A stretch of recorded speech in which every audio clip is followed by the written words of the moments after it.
अखण्डमण्डलाकारं व्याप्तं येन चराचरं तत्पदं दर्शितं येन तस्मै श्रीगुरुवे नमः।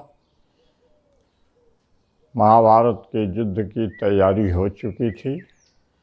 कुरुक्षेत्र में दोनों सेनाएं आमने सामने खड़ी थीं। मरने मारने को योद्धा तैयार थे। ऐसे में अर्जुन ने श्री कृष्ण से अनुरोध किया कि दोनों सेनाओं के मध्य में मेरे युद्ध को ले चल के खड़ा कीजिए, ताकि मैं देख सकूं कि इस युद्ध में मेरे विरुद्ध कौन कौन खड़े हैं, किनके किनके साथ मेरा युद्ध करना उचित है। श्री कृष्ण ने वैसा ही किया। और जब अर्जुन ने एक नज़र डाली कौरव सेना की ओर, तो वह आश्चर्यचकित हो गया। संसार के एक कड़वे सच को देख करके कि जिनके लिए वह युद्ध करने जा रहा है, जिनके लिए राज्य चाहिए, भोगों को भोग चाहिए, वे सभी तो उसी के खिलाफ युद्ध करने के लिए तैयार हैं। अपने ही ताऊ, चाचे, साले, मामा, कई संबंधी लोग भी उसके विरोध में खड़े थे।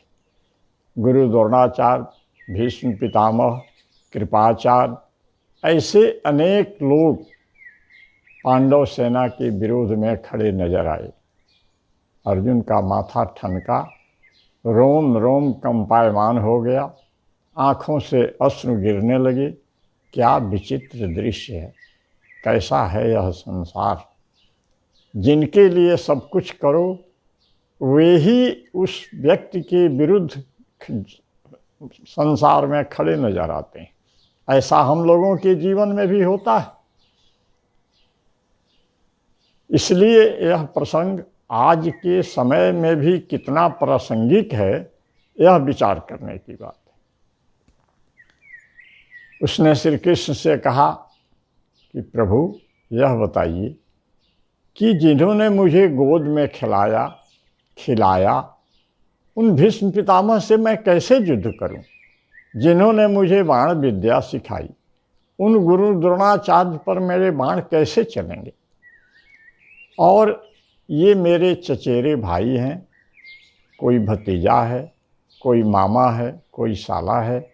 इन सभी सगे संबंधियों को मार करके मुझे क्या पुण्य प्राप्त होगा? ऐसे राज्य से मेरा क्या प्रयोजन है? यह राज्य लेकर के ही मैं क्या करूँगा? खून से सने हुए अपने सगे संबंधियों के रक्त से लथपथ राज्य को भोगना क्या न्याय संगत है, धर्म के अनुकूल है? इसलिए मैं युद्ध नहीं करूँगा। और अर्जुन गांडीव रख करके चुपचाप मुंह लटका करके रथ के पिछले भाग में बैठ गए। श्री कृष्ण तो हक्का बक्का हो गए। हक्का बक्का होने की बात भी है।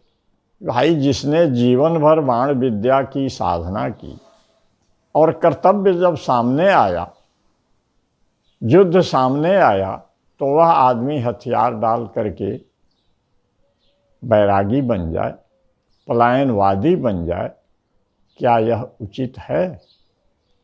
ऐसे तो यही दशा हो सकती है कि सारे सैनिकों को प्रशिक्षण दिया जाए, वेतन दिया जाए, और युद्ध का समय आए तो सभी अहिंसावादी, पलायनवादी बन करके युद्ध से विमुख हो जाएं। बेटे बेटी, पोते पोती की सेवा खूब की जाए, और जब वृद्ध जनों की सेवा का मौका आए तो वे संन्यास लेने लगे। अपने कर्तव्य पथ से मुंह मोड़ करके धर्म का लबादा ओढ़कर संसार के कर्तव्यों से पलायनवादी बन जाएं। इसे ही हमारे धर्मशास्त्रों में कच्चा वैराग्य, श्मशान वैराग्य कहा गया है। अर्जुन को न वैराग्य हुआ था, न संन्यास लेने की कोई योजना थी। यह मोहग्रस्तता थी। स्वजनों पर हथियार कैसे उठाएं, स्वजनों का जो मोह था वह अर्जुन की धार्मिक भाषा में बोल रहा था। और उसने कहा कि मैंने ऐसा सुना है कि युद्ध में जब सारे पुरुष मार दिए जाएंगे तो कुल की स्त्रियां दूषित हो जाएंगी, दूषित स्त्रियां वर्णशंकर उत्पन्न करेंगी और वे पूरे कुल खानदान को पितरों सहित डुबो देंगे। श्री कृष्ण अर्जुन के इस ज्ञान के प्रवचन पर मुस्कुराए और उन्होंने कहा कि मूर्ख, असोच्यान सोचस्तम प्रज्ञावादाश्च भाषसे गतासु न गतासुंश्च नानुशोचन्ति पंडिता। अर्जुन, तुम असोच्य के प्रति सोच कर रहे हो, जिनके लिए शोक नहीं करना चाहिए, जिनके लिए चिंता नहीं करनी चाहिए, जिनके लिए तुम्हारे मन में व्याकुलता नहीं होनी चाहिए, वही कर रहे हो और मुझसे पंडितों की भाषा में बात कर रहे हो। यह तो बताओ कि क्लैब्यंग मास्मगमः पार्थ न तत्व उपपद्यते क्षुद्रं हृदय दौर्बल्यं त्यक्तोत्तिष्ठ परम तप। ये हृदय की क्षुद्र दुर्बलताएं युद्ध के मैदान में तुम्हारे अंदर कैसे प्रवेश कर गईं? तुम क्यों बैरागी हो गए हो? संन्यास लेने को क्यों तत्पर हो? क्या संन्यास तुमसे सधेगा? तुमने तो जीवन भर बाण विद्या की साधना की है। कुतस्त्वा कस्मलमिदं विस्मय समुपस्थितम। ये युद्ध क्षेत्र में आकर के यह नपुंसकता, यह कायरतापूर्ण विचार तेरे अंदर कैसे आ गए? यह तो किसी भी दृष्टि से उचित नहीं है। न यह स्वर्ग को देने वाला है, न जस को देने वाला है, न श्रेष्ठ महापुरुषों के द्वारा आचरित है। और अर्जुन ने सबसे बड़ा कार्य यह किया था कि अपने पलायनवादी विचारधारा को, अपने नपुंसक विचारों को ढकने के लिए उसने धर्म का लबादा ओढ़ लिया था, जबकि धर्म का ज्ञान शून्य मात्र था उसके पास। धर्म की पढ़ाई तो उसने की ही नहीं थी। श्री कृष्ण ने बताया कि अर्जुन देखो, मेरी बात समझो, तुम्हारे मन में जो पैदा हुआ वैराग्य है वह श्मशान वैराग्य है, यह क्षणिक है, यह टिकाऊ नहीं है। तुम मोहग्रस्त हो गए हो, तुम्हारे विचारों में नपुंसकता घर कर गई, तुम कर्तव्य से विमुख होकर के पलायनवादी बनने जा रहे हो। यह किसी वीर पुरुष के लिए शोभा नहीं देता। इसलिए अपने हृदय की क्षुद्र दुर्बलताओं पर विजय प्राप्त करो और युद्ध के लिए खड़ा हो जाओ। त्यक्तोत्तिष्ठ परं तप। हे परंतप अर्जुन, इन क्षुद्र हृदय की दुर्बलताओं को जीतना ही महापुरुषों का काम है, वीर पुरुषों का काम है। और आगे उन्होंने अर्जुन को कर्तव्य पथ पर लाने के लिए अध्यात्म बताना शुरू किया कि तुम जिस धर्म की बात कर रहे हो उस धर्म की शिक्षा तुमने कहाँ से पाई? तुमने तो आजीवन गुरु द्रोणाचार्य से बाण विद्या सीखी, उसी की साधना की। तुमने अहिंसा कहाँ जाना और अहिंसा किसे कहते हैं इसका मर्म तुमने कहाँ जाना? मैं कहता हूँ कि आज यह युद्ध नहीं करोगे, कल से जंगल में जा कर के भेड़ बकरियों को मारोगे, बाघ सिंहों को मारोगे और फिर तुम्हें हथियार उठाना होगा जब तुम्हारे ही शत्रु तुम्हारे घर के दरवाजे पर आकर के तुम्हारा हंसी मजाक उड़ाएंगे, तुम पर व्यंग बाणों की बौछार करेंगे। तो यह कार्य पहले ही क्यों नहीं कर रहे हो? हम लोगों में से भी बहुत लोग ऐसे हैं जो धर्म की बातें तो करते हैं, सत्संग की बातें तो करते हैं, लेकिन दिन रात असत में जीते हैं, दिन रात दुर्भाव में जीते हैं, दिन रात राग द्वेष में जीते हैं। कुछ दोहे याद कर लिए, कुछ चौपाइयाँ याद कर लीं, 1 घंटे मंदिर में जा कर के बैठ गए 1 घंटे किसी कथा प्रवचन में जा कर के बैठ गए और हमारे मन ने कह दिया कि हम तो बड़े सत्संगी हो गए, अब तो हम में वैराग्य आ गया है, हम तो संन्यास ले लेंगे। लेकिन यह प्रसंग हमें यह बताता है कि जब ऐसी विडंबना हमारे मन में आवे तो हमें गहराई से अपने अंदर झांकने की ज़रूरत है कि क्या यह वैराग्य सचमुच वैराग्य है। जब हम लोग लाश कंधे पर लेकर के चलते हैं किसी मृत जन का, तो पीछे पीछे जितने लोग होते हैं सब लोगों को सुनिएगा यही कहते हुए चलते हैं कि राम नाम सत्य है, सबकी यही गति। लेकिन श्मशान से लौटते ही क्या राम नाम उनके जीवन का सत्य बनता है? फिर वही संसार, फिर वही राग देश, फिर वही झगड़े टंटे, फिर वही आपाधापी, फिर वही तृष्णा की मार, फिर वही महामोह की प्रबलता। यही तो हमारा जीवन है ना। सुग्रीव भी बड़ा बैरागी बन गया था। जब राम से मित्रता हुई तो पहले तो उसको भरोसा नहीं हो रहा था। जैसे अर्जुन के रथ की बागडोर श्री कृष्ण के हाथ में है, फिर भी वह कृष्ण को क्या समझ रहा है, ऐसे ही सुग्रीव ने राम को नहीं समझा और उसने बड़े लंबे लंबे भाषण दे डाले। नाथ कृपामन भयउ अलोला, उपजा ज्ञान बचन तब बोला। शत्रु मित्र सुख दुख जग माही, माया कृत परमारथ नाही। ये सब राम भगत के बाधक, कहीं संत तो पद औराधक। राम को ही समझा रहा है कि हे प्रभु, शत्रु मित्र सुख दुख ये तो सभी परमार्थ पथ के बाधाएं हैं। संतों ने ऐसा कहा है, इसलिए अब मुझ पर ऐसी कृपा करिए कि अब प्रभु कृपा करहु यही भांति, सब तज भजन कराऊं दिन राति। अब मुझ पर ऐसी कृपा कर दीजिए कि सारा कुछ छोड़ करके मैं केवल आपका भजन करूं, मैं संन्यास ले लूं। सुग्रीव के ऐसे विचार अर्जुन जैसा सुन करके राम मुस्कुराने लगे और उन्होंने एक लाइन में बड़ी सार गर्भित बात कही। देखिए, रामचरितमानस में जहाँ भी राम मुस्कुराते हैं वहाँ बड़ी रहस्य की बात होती है। दशरथ की मृत्यु पर के समय जब उन्होंने बुलाया कैकेयी के कोप भवन में, तो वहाँ भी राम ने मुस्कुरा दिया।